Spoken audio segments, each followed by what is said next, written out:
সবজি লাগবে দাদু? আমাদের বাড়ির পাশের কালো বিলের শাপলা, নানা রকম সবজি আর দুধ আছে। তা লাগবে বলেই তো তোমাকে দাঁড় করিয়েছি বাপু, তুমি তো শিক্ষিত মানুষ। তোমার কি এখন আর এসব মানায়? তুমি বিয়ে পাস, তুমি কেন সাইকেল চড়ে এসব বিক্রি করবে? শিক্ষিত বলে কি এসব বিক্রি করতে নেই? আমার বাবা ছোটবেলায় মারা গেছেন, এসব করেই সংসার চালিয়েছি। নিজে বিয়ে পাশ করেছি আর এখনো চলছি এই করি আর কি। তা তুমি চাকুরি করলেও তো পারো নাকি? তা তো পারি। শহরের বড় স্কুলে চাকরি পেয়েছিলাম, কিন্তু মাকে ছেড়ে থাকতে পারি না, তাই গ্রামেই থাকি। আজকালকার যুগে তো তোমার মতো ছেলে দেখা যায় না। কালো বিলের সব শাপলা তো তোমার না, ওগুলো তুমি বিক্রি করে টাকা নাও কেন? আর বিলের পারে যে পতিত জমিতে সবজি চাষ করো, ওই জমি তো ওই সবজি তো গ্রামের সবার। শাপলার সবজি দাও দেখি, দাও। দাদু, তোমার দুধ লাগবে? আমাদের বাড়ির কালো গায়ের দুধ আর কি, খুব স্বাদ, একেবারে যে খেয়েছে কেবল খেতেই চায়। এই নাও টাকা। এবারে আসি, আমাকে আবার খেতে যেতে হবে। ও মা, তুমি তো কেবল দুধের টাকা দিয়েছো। তা শাপলা আর সবজির দাম দেবো কেন? তোমাদের বাড়ির পাশে কালো বিল, কিন্তু তোমাদের না, ওটা গ্রামের সবার। ওখানে যা চাষ করবে তা গ্রামের সবার। কিন্তু আমি 10,000 টাকা ধার করে সবজি চাষ করছি, তার কি হবে? আমি অত বুঝি না বাপু। তোমার জমিতে চাষ করনি তাই আমি এসবের কোনো টাকা দেবো না। তোমার লজ্জা করে না বিয়ে পাশ করে এসব করতে? আহাম্মক! কি রে খোকা, কি অত ভাবছিস? না মা, তেমন কিছু না। আজকে হরিপদ দাদুর সাথে কথা হলো। সে তো প্রতিদিনই তোর সাথে কথা হয়, আর হবে নাই বা কেন? তুই যে সবজি দুধ সাইকেলে করে বিক্রি করিস, তোর থেকে হরিপদ কাকা সহ গ্রামের সবাই কেনে। তা কি এমন বললো মুখ গোমড়া করে বসে থাকতে হবে? বললো শিক্ষিত হয়ে এসব করছি। সে তো খাঁটি কথাই বলেছে। বলি, তোর তো একটা ভবিষ্যৎ আছে, দুদিন পর বিয়ে করবি, বাচ্চা কাচ্চা হবে, তোর সামনে পুরো জীবন পড়ে আছে। কিন্তু মা, তুমি গ্রামে একা থাকবে কি করে? আমি কি অচল? তুই শহরে গিয়ে চাকুরি করবি, তারপর গ্রামে জমি কিনবি, নতুন বউ ঘোমটা দিয়ে সারা বাড়ি ঘুরে বেড়াবে, আমাদের বাড়িটা সুখে ভরে উঠবে। কিন্তু কালো বিলটার কি হবে? ওটাকে তো শহরে দেখতে পাবো না। কালো বিলটা গ্রামের সবার। তুই শাপলা তুলে প্রতিদিন বিক্রি করিস, কেউ কিছু বলে না। কোনোদিন যে বলবে না তা কিন্তু নয়। তা তুমি মন্দ বলনি। যাই, কালো বিলটাকে দেখে আসি। ও তো আমার ভাই, দুজনে একসাথে বড় হয়েছি। ওর রূপ দিনে যেমন সুন্দর, তেমনি রাতেও সুন্দর। শুনেছি মানুষের ওপর পরি ভর করে, আর এখন দেখি তোর ওপর ভর করেছে বাড়ির পাশের কালো বিল। আমি চললাম, তুমি নাক ডেকে ঘুমাও। তুই বাইরে থাকলে কি আমার ঘুম আসে? ঘরে বৌমা আনতেই হবে, তা না হলে তোর মাথা থেকে কালো বিলের ভূত নামবে না। ও সব এত তাড়াতাড়ি হচ্ছে না, আমি বলে দিলাম। কি রে হারেন, তো সবজির ব্যবসা কেমন চলছে? হ্যাঁ, সে তো মন্দ না। আমার কালো গায়ের দুধের চাহিদা বেশি, প্রতিদিনই মানুষ একদম হামলে পড়ে। সে তো ভালো কথা, কিন্তু আমার মনে কেমন কু ডাকছে। জানিস, মনে হয় না আমার বেশি দিন সবজি বিক্রি করতে পারবি তুই আর। কেন গগন, কি হয়েছে? মোড়ল সকালবেলায় কালো বিলের পাশে লোকজন নিয়ে কি যেন বলা বলি করছিল। বিলের সামনে আসতেই পারে, তাতেও তো ভাববার কি আছে? আমার বাড়িখানা অনেক ছোট, আমি তোর মতোই কালো বিলের শাপলা এবং পাড়ে সবজি চাষ করে বিক্রি করি। কোনো কারণে যদি এই বিল মোড়ল নিয়ে নেয়, তবে তো আমাদের উপোস করে থাকতে হবে। আমি তো অমন করে ভাবিনি কখনো। এতদিন কালো বিল কেবল এর আশেপাশের মানুষই ভোগ করেছে, বলা তো যায় না কখন মোড়ল মাছ চাষ শুরু করে দেয়। শুনেছি হরিপদ দাদুর কাছে এখানে কালো বিল নিয়ে মোড়ল এই একটা নতুন পরিকল্পনা তৈরি করছে। তুই শিক্ষিত ছেলে হয়ে শহরে গিয়ে চাকুরি করবি, মরণ হবে আমার। না জানি কি ঘটতে চলেছে, বুঝলি? আমার মনে হয় না কালো বিল আমাদের থেকে ওরা কেড়ে নিয়ে যাবে। কালো বিল কোনো কালই আমাদের ছিল না, কিন্তু ওটা তো মোড়লেরও না, তাই না? কি গো রূপমতি, তোমার কালো গায়ের দুধ তো খুব মিষ্টি। কালো গাইয়ের দুধ মিষ্টি হয়, এজন্যই তো আমি কালো গাই পালি। তো কে বলবে রূপমতির স্বামী নেই? ওর ছেলেই তো প্রথম বিয়ে পাশ গ্রামে, তাই না? তা ঠিক বলেছেন, গ্রামের প্রথম বিএ পাস আমার ছেলে, আর আমার স্বামী প্রথম ম্যাট্রিক পাস ছিলেন গ্রামে। তোমার স্বামী তো শহরে গিয়ে চাকুরি করতো, আর তোমার ছেলে সাইকেল চালিয়ে সবজি বিক্রি করছে। ছি ছি ছি ছি ছি। হারেন যেমন বিয়ে পাস গ্রামের একমাত্র ছেলে, ঠিক তেমনই গ্রামের সেরা মা ভক্ত ছেলে। মাকে ছেড়ে শহরে গিয়ে চাকরি করে না। হ্যাঁ, আমার ছেলের জন্য পাত্রী দেখতে পারেন, বউ আনলেই সব ঠিক হয়ে যাবে। সারা রাতে কালো বিলের সাথে কথা বলে তোমার ছেলে, ওর বিয়ে কালো বিলের সাথে করিয়ে দেবো? কি মুশকিল, সবজি বিক্রেতা ছেলের জন্য গোয়ালিনী মা পাত্রী খোঁজে। সে কি গো, আমার ছেলের বিয়ে আমি কেন কালো বিলের সাথে দেব গো? আমার ছেলে বিয়ে পাস, আমি গ্রামের সেরা সুন্দরীর সাথে ওর বিয়ে দেব। অমন মা ভক্ত বিয়ে পাস সবজি বিক্রেতাকে কে সুন্দরী মেয়ে দেবে? ওর বিয়ে হবে কালো বিলের সাথে, আর আমি না হয়। তুমি যদি আমাকে বিয়ে করো তবে আমি কথা দিলাম তোমার ছেলের সাথে কালো বিলের বিয়ে দিয়ে দেব। এক কাজ করুন, আপনার গোয়ালে যে ষাঁড় আছে তার সাথে আমার কালো গাইয়ের বিয়ে দিয়ে দিন। বিয়ের যখন এত কথা উঠছে তখন বিয়ে না হলেই নয়। রূপমতি যেমন কালো গাইয়ের মা, কালো বিলের মা, তেমনি হারানের মা। নইলে কি আর শিক্ষিত ছেলেকে আঁচলের তলে বেঁধে রাখে? ছেলের ভবিষ্যৎ ভাবে না গো, ভাবলে কি আর অমনটি করে? ছেলেকে যেমন কালো বিলের সাথে বিয়ে দেবে, তেমনি আবার ষাঁড়ের সাথে নাকি ওর কালো গায়ের বিয়ে দেবে। কই, ওর দেখা দেখি মানুষ শিক্ষিত হতে চাইবে না। ও যেন শিক্ষিত হয়ে আরো ঘরকুনো হয়ে গেছে। আমার ছেলে ম্যাট্রিক পাস, শহরে গিয়ে চাকরি করে। তোমার ছেলে বিয়ে পাস, মার আঁচলের নিচে সবজি চাষ করে। এখনো সময় আছে, তোমার মাথা খারাপ ছেলেকে নিয়ে মোড়লের কাছে গিয়ে বসো, এতে মা ছেলের ভালোই হবে। হ্যাঁ, কি গো ঘরকুনো, সাত সকালে কালো বিলের পাশে এসেছো, তা কি মতলব? তেমন কিছু না, এমনি। মতলব ছাড়া তো আসনি। রোজই তো সাত সকালে শাপলা তুলে সাইকেলে চড়ে গ্রামে বিক্রি করো, এখন থেকে আর অমনটি হচ্ছে না। কেন মোড়ল মশাই, এই বিল গ্রামের সবার। কালো বিল সবার, কিন্তু এর উপকার কেবল তোমাদের মতো কিছু মানুষ ভোগ করছে। এইবার কালো বিলে মাছ চাষ করবেন মোড়ল মশাই, তারপর সেই মাছ বিক্রির টাকায় গ্রামে পাঠশালা খুলবেন, তোমার সাথে কালো বিলের আরই। হ্যাঁ, সেই কথা তো ভালো। সে কি গো, তোমার মুখে চিন্তার ভাঁজ, মুখটা এমন ঘোর অমানিসায় ঢেকে গেল যে। তা তো হবেই, বহুদিনের কালো বিলের দখলে ওরা ছিল, আজকে যে দখল আমরা ছাড়িয়ে নিলুম। শিক্ষিত হয়ে কি কাজ করবে? অমন একটা বিল দখলে রাখলে 7 পুরুষ বসে বসে খেতে পারবে। আমি আসি, আমার অনেক কাজ পড়ে আছে। যাও যাও যাও, আর শুনে রাখো, এবার বিলের পাশে যত সবজি আছে সব গ্রামের মানুষকে বিলিয়ে দেব। আমাকে 2 দিন সময় দিন। তেমনটি হবে না, আর যদি তুমি কোনো সবজি তোলো তবে তোমাদের কালো গাই আমি নিয়ে নেব। আর কথা বাড়িও না বাপু, এবার যাও।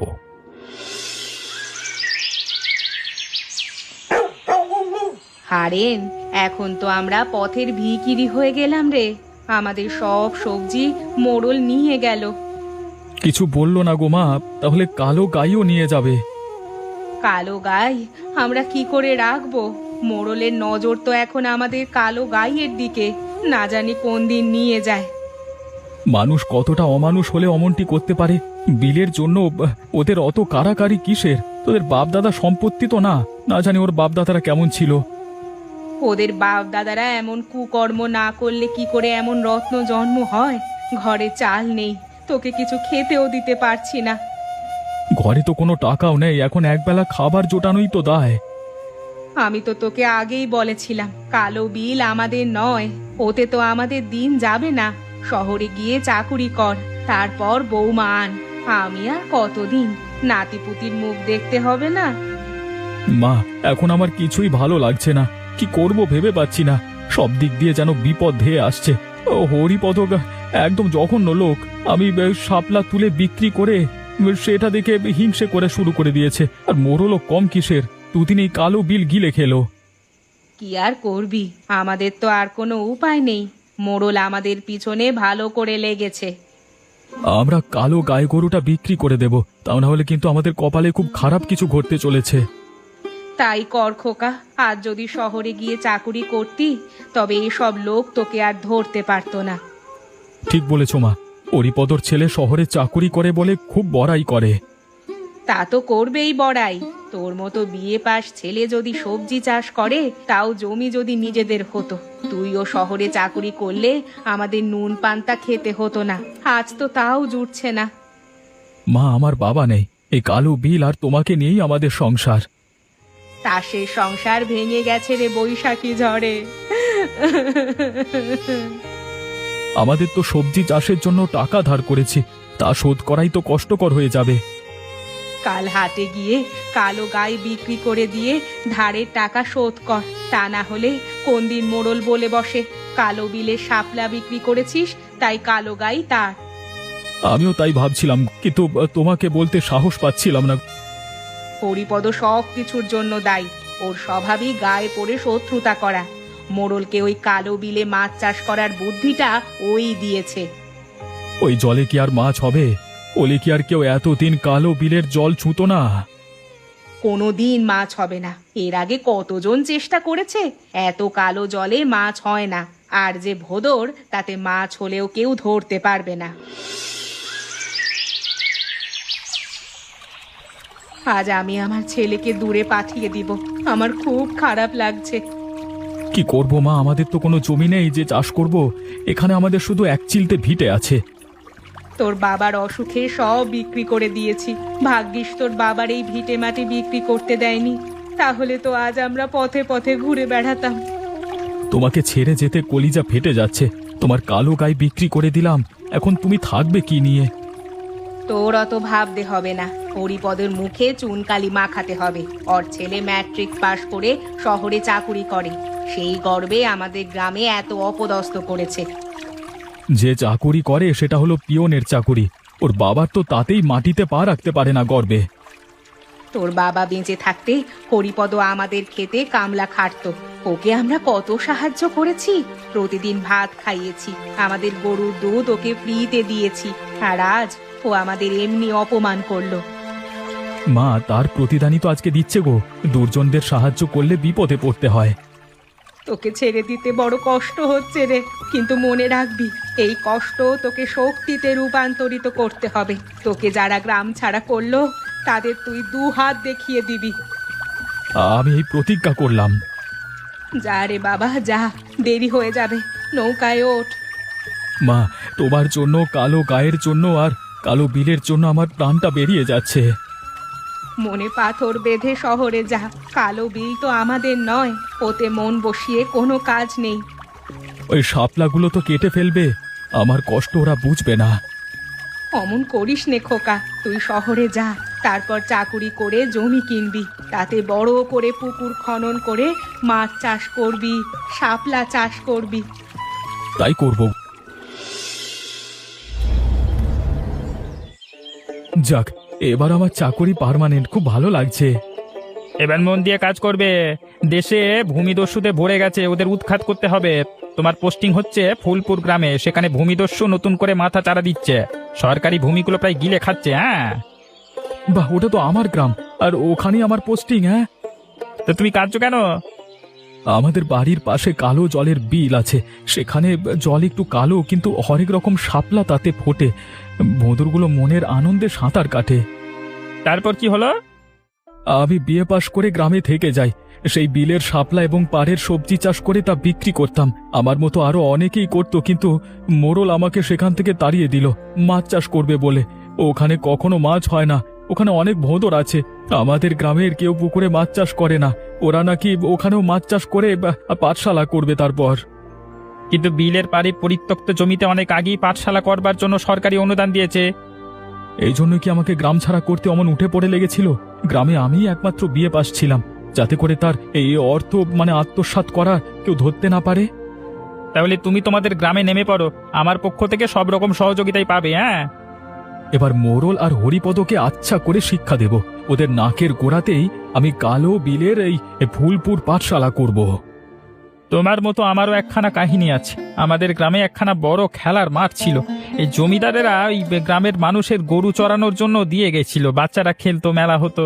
কিন্তু একটা লোভী মোড়লের কুনজরে পড়লো, সে উঠে পড়ে লেগেছিল জমিতে ওই ফ্যাক্টরি দেবে বলে।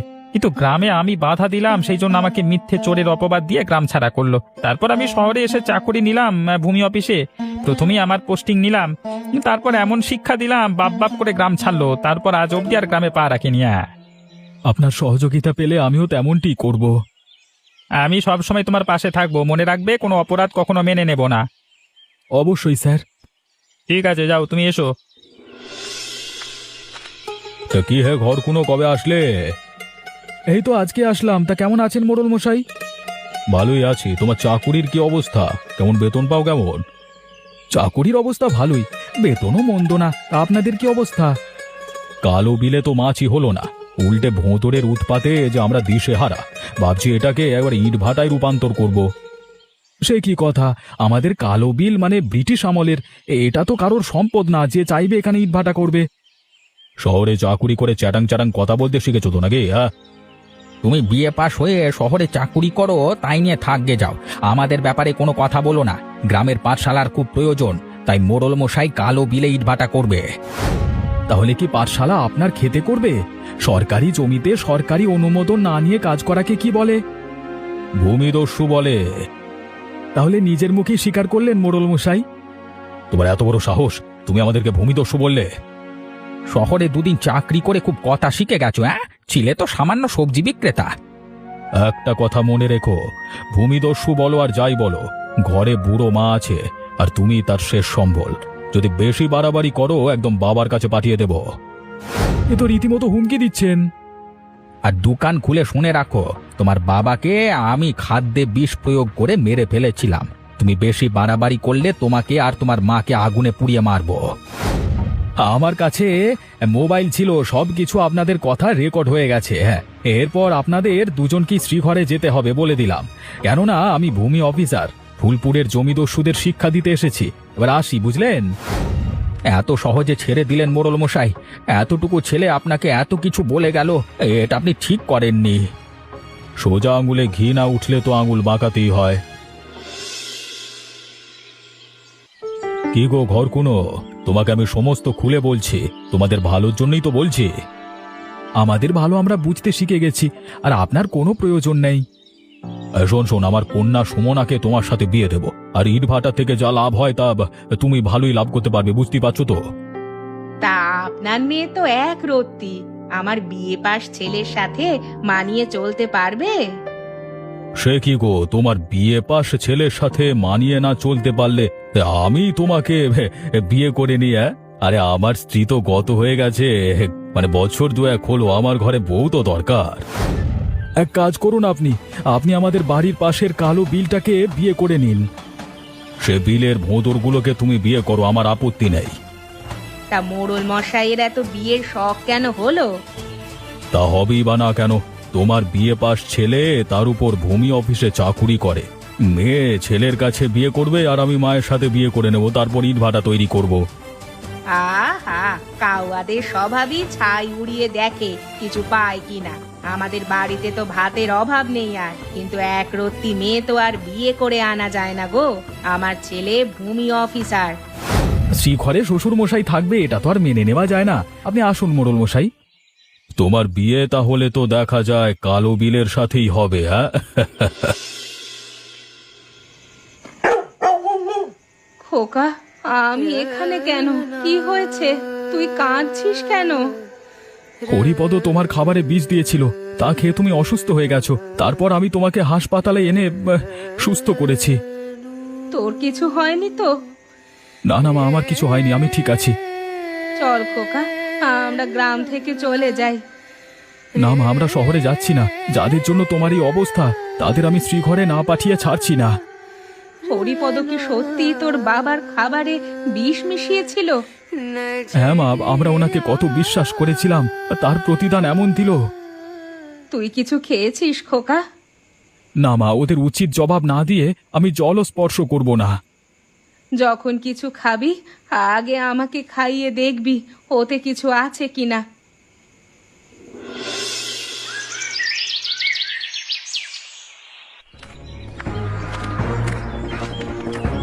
কি ব্যাপার, হঠাৎ আমার বাড়িতে পুলিশ?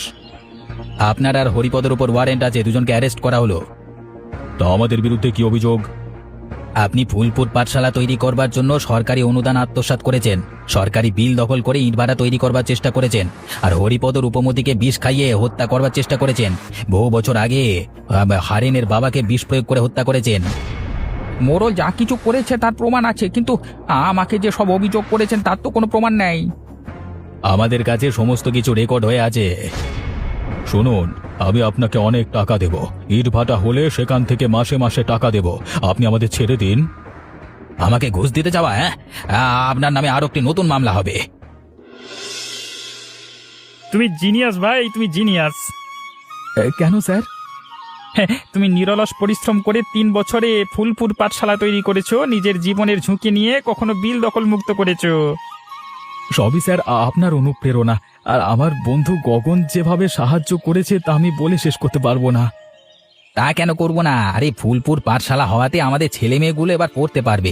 আর এই কালো বিল আমাদের মতো ছাপেশা মানুষের বিল। শাপলার চাহিদা আশেপাশের গ্রামে প্রচুর।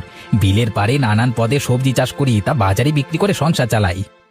স্যার, আমিও আগে ওর সাথে সাইকেলে চড়ে সবজি বিক্রি করতাম। তা সবজি বিক্রি করেছো এটা কোনো বিষয় না, তুমি যে চুরি করনি সেটাই বড় কথা। হ্যাঁ, মোড়ল মশাই সবজি বিক্রি করেনি ঠিক আছে, কিন্তু এখন তো চুরি করে জেলে, তাই না? একদম খাঁটি কথা। তুমি তো নিজের গ্রামকে ভূমিদস্যু মুক্ত করলে, তাই এমনিভাবে আরো কত গ্রাম শহরকে ভূমিদস্যু মুক্ত করতে হবে। হ্যাঁ, অবশ্যই স্যার, অবশ্যই।